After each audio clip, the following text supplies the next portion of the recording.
Welcome to Journalists Roundtable. I'm Larry Casper. Our guests are Jaxon White from WITF, Kate Huangpu from Spotlight PA, and Gillian McGoldrick from the Philadelphia Inquirer. Gillian, we'll start with you. The state budget impasse caused major disruption to public transit in Philadelphia this week. Would you review what happened?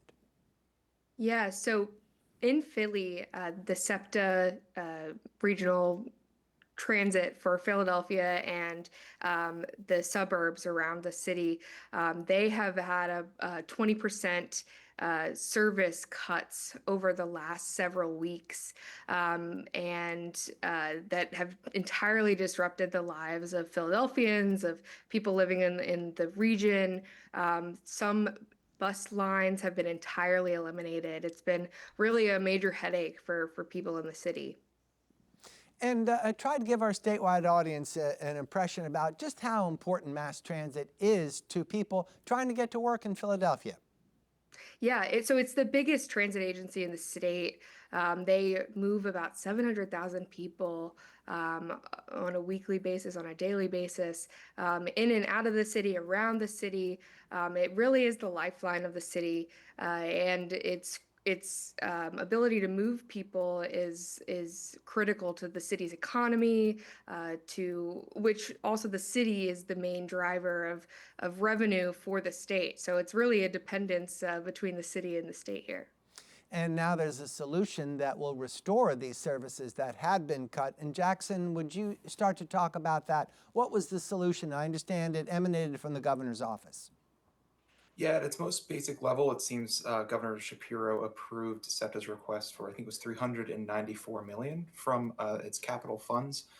This is something that Democrats didn't really have much appetite for a long time. Senate Republicans were really trying to push this plan, but I think the cuts that came down this past week really pushed Democrats to want to find this temporary solution. And I think the solution will last for about 2 years until state lawmakers will have to come to another new plan.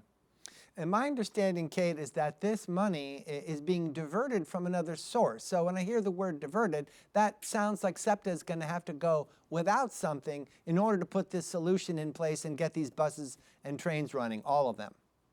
Yeah, the solution is kind of like robbing Peter to pay Paul. This is the money that they're using is out of their capital budget. So that's for long-term projects, 10, 20 years down the line. So they're taking money away from those projects to plug their operating budget, which is on a year-to-year basis.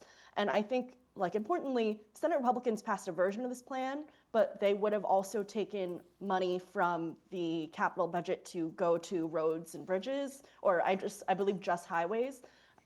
When SEPTA and PennDOT adopted it, they got rid of that portion, but they did keep the section that basically says that we're going to take capital funds and put it into operating funds.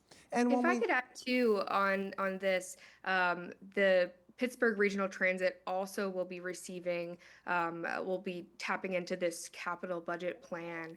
And according to Governor Josh Shapiro earlier this week, it looks like there won't be any transit funding in the overall state budget agreement whenever that comes to fruition, because which will essentially really hurt the rest of the state's mass transit. I mean, there's 31 other fixed route bus or transportation agencies around the state. So it really is going to hurt like Lanta, the Lehigh Valley Transportation Agency as one. And all of these agencies across the state are looking at major either fare increases or service cuts. Gillian, Kate said that this money is being diverted from capital projects, and that sounds so general. Can you give me an example of what a capital project would be for SEPTA? For example, maintaining the buses? Tell me about that. Yeah, so SEPTA says that they have a $10 billion backlog to be in a state of good repair. So these are like the capital projects would be repairing buses, like you said, or repairing train lines. And SEPTA itself had initially opposed using these capital project dollars because they were concerned that it would essentially set SEPTA up to become less safe if they had to use these capital funds by putting off these projects even longer. I'll put this question out to all three of you since you've been covering this story. Just how tough was it for Philadelphians to get around when their buses and trains stopped running? My understanding is that some people went to their bus stop as usual and the bus never showed.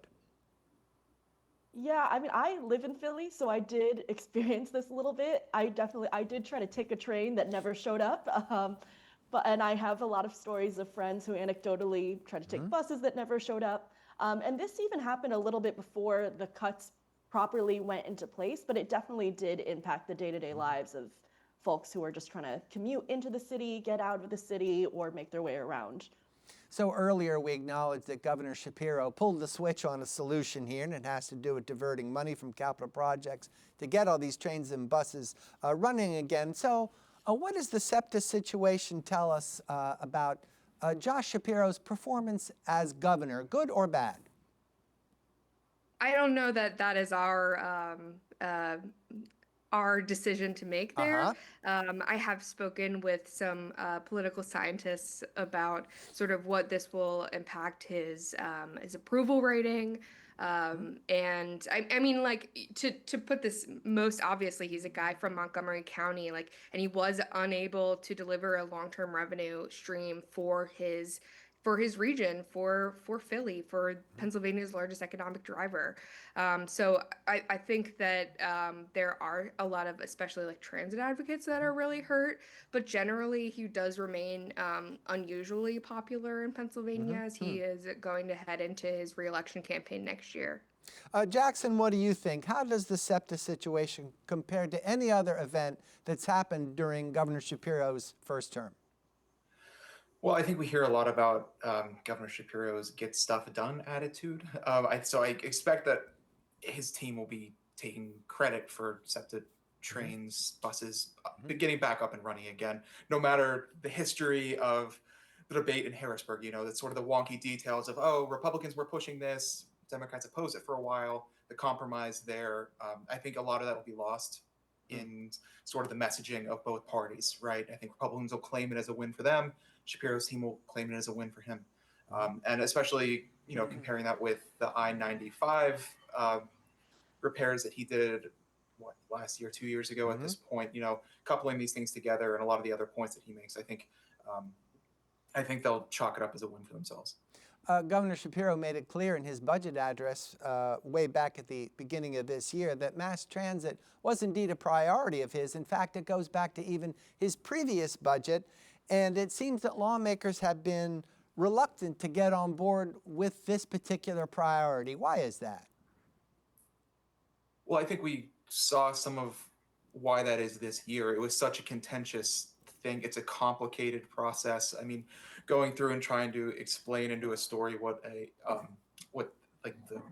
public transit trust fund is, it's a wonky thing, and it's tough for lawmakers to debate some of those details, right?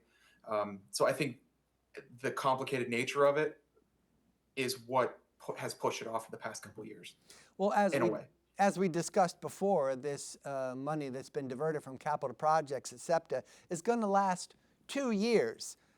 Is there any sign from lawmakers that they want to get working on a permanent solution? They say they want to. Democrats especially say that they are going to spend all of this time, these 2 years, figuring out a recurring revenue stream. And transit, again, to just emphasize this, transit across the state does need a recurring revenue stream. Their old revenue stream was from the Pennsylvania Turnpike. That expired. They used to get $450 million split between roads and bridge repairs every year from the Pennsylvania Turnpike and up until 2023. So they've been waiting for a recurring revenue stream. Governor Shapiro has previously flexed some federal funds to do this, and now he's obviously tapping into the capital funds for PRT and SEPTA. But this problem is not going to go away. I will believe it when I see it if we start to work on a recurring revenue stream any sooner than 2 summers from now. Kate, do you have something to add?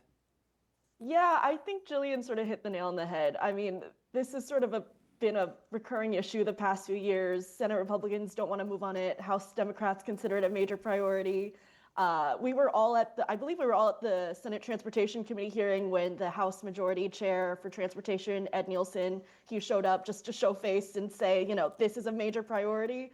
And he didn't really want to let go that it's kind of over for this year. So it's definitely still on the minds. I've talked with a lot of House Democratic lawmakers from the Philly area who are saying, they're really disappointed and they're a little shocked by the decision to change course and use the capital funds. But I can't imagine, never say never, but I can't imagine them addressing this any sooner than 2 years from now. Jaxon, this next question is for you. Given this solution for the SEPTA crisis in Philadelphia, albeit a temporary solution, does this now accelerate completing the rest of the state budget? Well, that's what Senate Majority Leader Joe Pittman says. He said that since it was taken off the table this year, that lawmakers have increased the amount that they've been meeting and the amount they've been talking about the budget. Shapiro yesterday even said that they have been meeting every day. A lot of things look to be lining up that a budget deal is in place. The House Appropriations Committee yesterday met and put together some legislation and sort of teeing it up to be ready for whenever they can plug in the actual numbers of a deal.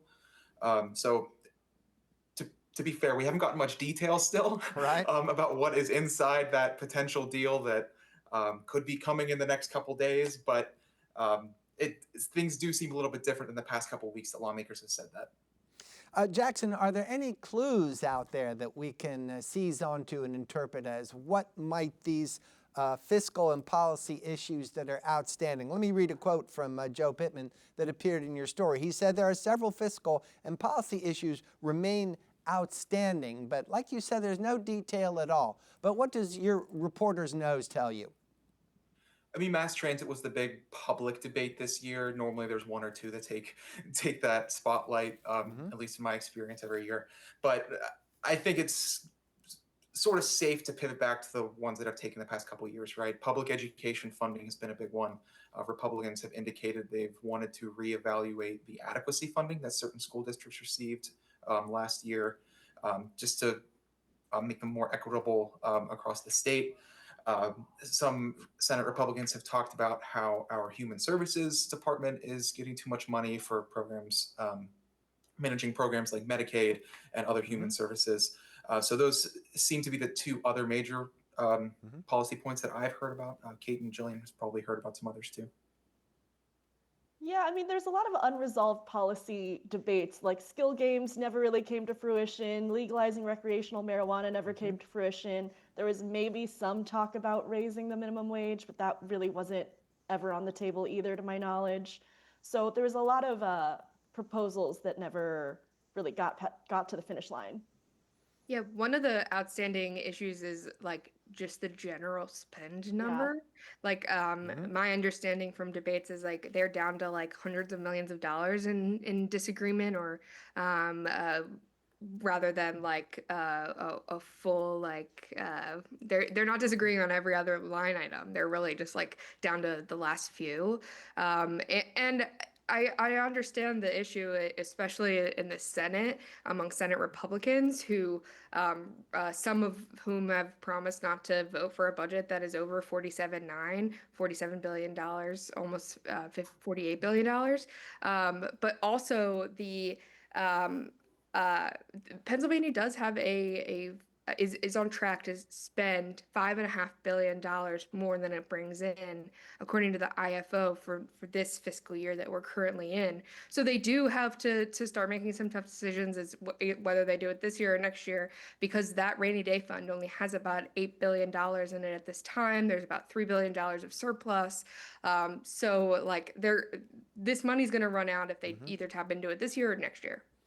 We've been talking about the governor, the legislature, so let's consider the election in 2026 for governor. Stacey Garrity has announced her intentions. And Jaxon, for some people who are just tuning into this race for the first time, what do we know about Stacey Garrity so far, background-wise? Yeah, Stacey Garrity likes to talk about her military experience. She was an Army veteran. So she entered the Treasury, she won office first in 2020. She won re-election in 2024 with the largest vote tally of any statewide candidate ever. She actually beat Governor Shapiro's previous record when he ran for Attorney General in 2022. I find that, little tidbits of irony. But, she's an interesting candidate. She has the backing of the establishment Republican Party. They haven't formally endorsed her yet. That should be happening next weekend. It's scheduled. But already you see some of the top players in the state rallying behind her campaign, issuing public endorsements, and singing her praise. And Jaxon, why don't you tell us briefly about the work she's doing now, because she's connected with state government right now as we speak, right? Yeah, so her Office of the Treasury is in charge of, allocating the state funds. And so I talked to Governor Shapiro yesterday. I asked if he was worried about the relationship between his office, which is, formalizing the budget process and, running state programs, and the department that is in charge of funding state government, the Treasury. And he said he didn't really want to talk about Treasurer Garrity very much, so that he wasn't going to get too involved with the Republican endorsement process. Kate, the next question is for you. We're going to change the subject to congressional maps. I know you've written at least one story about that. The president wants to redraw congressional maps to favor Republicans, especially in states where there's a Republican majority anyway. How much desire is there in Pennsylvania to follow the president's lead? I mean, beyond desire, there's very little possibility. The way that Pennsylvania draws congressional maps is that it has to be passed through the House and the Senate and signed by the governor, so just like any other bill. And with the split control of the legislature, that does not seem likely. And the governor has also said that he's not interested regardless. I mean, usually when we have congressional maps have redistricting, it ends up going to the state courts, the state Supreme Court, because the legislature just can't seem to agree on what a map should look like, or the legislature and the governor. So regardless, it does not seem likely that Pennsylvania will be following that trend. Jaxon, while we're talking about state politics, I know you did a story about the PA Democratic Party electing a new chair. Tell us who it is and what his or her background is.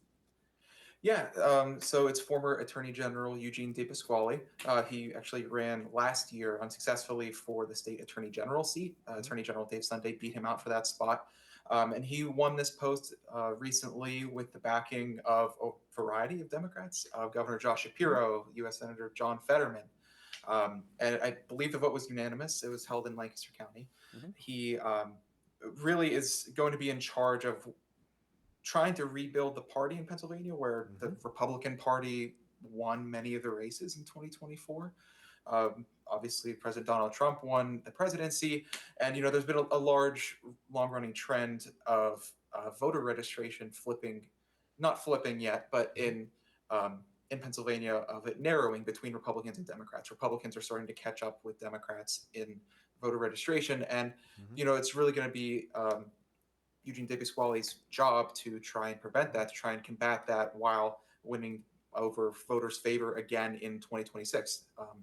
And that's a big year for Democrats. Governor Shapiro is going to be up for re-election. A lot of the U.S. congressional seats could help decide the majority in the U.S. House. So it'll be an interesting year, and a lot of pressure will be on DePasquale. How did DePasquale get this job, Jaxon? Did he have to lobby for it? From what I could tell, immediately people started to line up behind him. I'm not sure if anyone even contested the seat. He had the backing of former chair Sheriff Street from Philadelphia, who had to resign because he didn't have to resign, but he resigned because he's running a bid for Congress in a Philadelphia seat. And he immediately backed Eugene DePasquale as his successor. Then Governor Shapiro stepped in. Does DePasquale have specific tasks on his list since the Democrats suffered those defeats in the 2024 election? You already mentioned registration numbers. Yeah, registration numbers seem to be the big one. From what he said, he's hoping to get back to the basics of political organizing. He wants to get to those pocketbook issues that you normally hear Republicans talk about. inflation, wages, job growth, things like that. Jaxon, keep the floor. We're going to change the subject to Supreme Court retention. That's coming up in November. And voters have the task of voting yes or no to retain 3 Democratic justices. But first, in general, how do judicial retentions in Pennsylvania usually turn out? They're usually boring affairs. Like, no, they're usually not races. They're usually not campaigns, right? Jaxon, how dare you? Boring affairs. Please continue. I mean, usually there's not a large, widespread, statewide campaign trying to oust these judicial candidates, right? It's so at least in Pennsylvania, if you run for retention, you probably will be. Is that what you're getting at? Yes.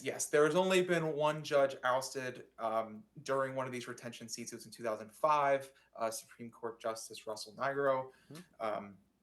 And that was largely due to pushback from the infamous pay raise scandal from when lawmakers gave a late night pay raise to all 3 branches of government. And since then, these justices have largely, all retained their seats. There hasn't been, but there also hasn't been a large coordinated effort like this that we've seen. It's not just the Republican Party establishment doing this. It's also conservative activists on the ground like Scott Pressler, I'm sure people have heard of, going around to fairs and doing these door knocking, tabling events, trying to really rally voters on the ground to vote no on these retention races. And money is starting to pour in too from the Republican establishment. I think Spotlight PA reported in their story it was more than $80,000 worth of ads on Facebook and Instagram.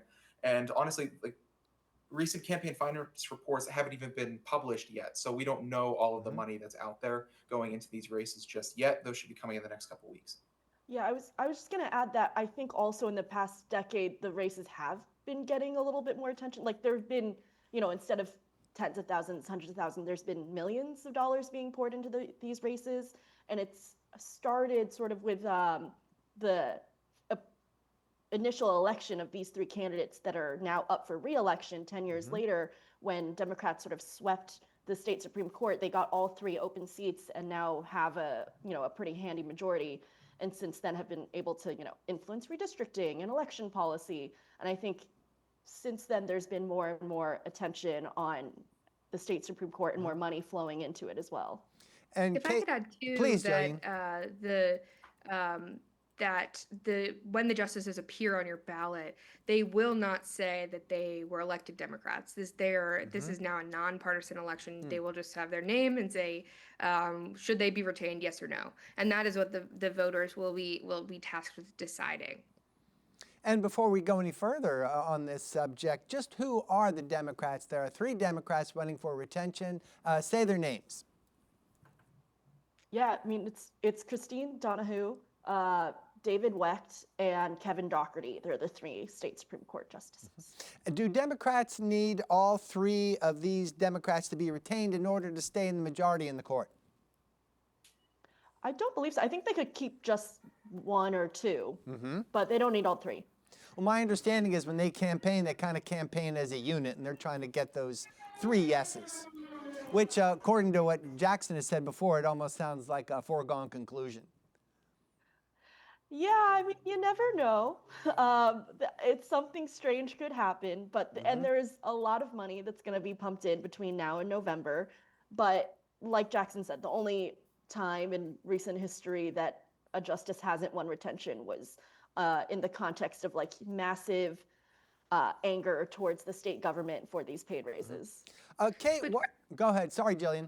Sorry, want to add too, though, that these are usually really low turnout elections, and also that Republicans have really latched on to just a few major rulings that these justices were a part of, some of which belong to are about COVID, upholding COVID restrictions, as well as some of the election decisions during COVID. And they've really latched onto those. They're still upset about them here now, years later, and really trying to connect them to that.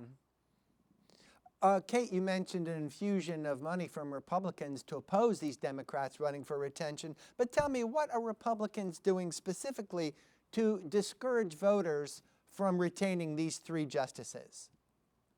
I mean, it's a kind of simple message, right? It's just say no. That's sort of the 3 underlying words where Put well, it this way, Kate, is anyone trying to impugn the rulings of this court? yeah, I mean, like Gillian said, there's definitely a lot of anger about all the COVID rulings, expanding the governor's powers during that time.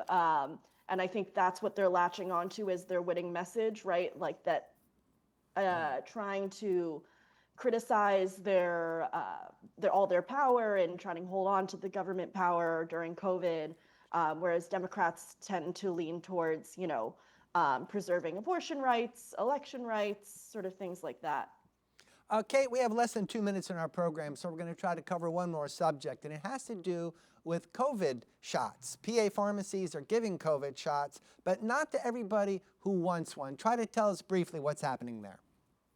Yeah, essentially, pharmacists in Pennsylvania need the approval of this board under the CDC, the federal CDC, enabled to give out shots. And the board was all of the members of the board were removed by the Health and Human Services Secretary, RFK Jr. Right. And so they weren't able to issue new recommendations for this year. So pharmacists didn't have that approval. Basically, the board that sort of oversees pharmacists in the state said, okay, we're not just going to rely on the advice of the CDC. Now we're also going to listen to the FDA. We're going to listen to the College of Obstetricians and Gynecologists and a few other medical professional societies. So now folks who are over 6 months and have an underlying medical condition can get the shot from their pharmacists. All right, that's all the time we have. Our guests have been Jaxon White from WITF, Kate Huangpu from Spotlight, PA, and Gillian McGoldrick from the Philadelphia Inquirer. Thanks, everyone. That's it for Journalist Roundtable. I'm Larry Casper. Thanks for watching.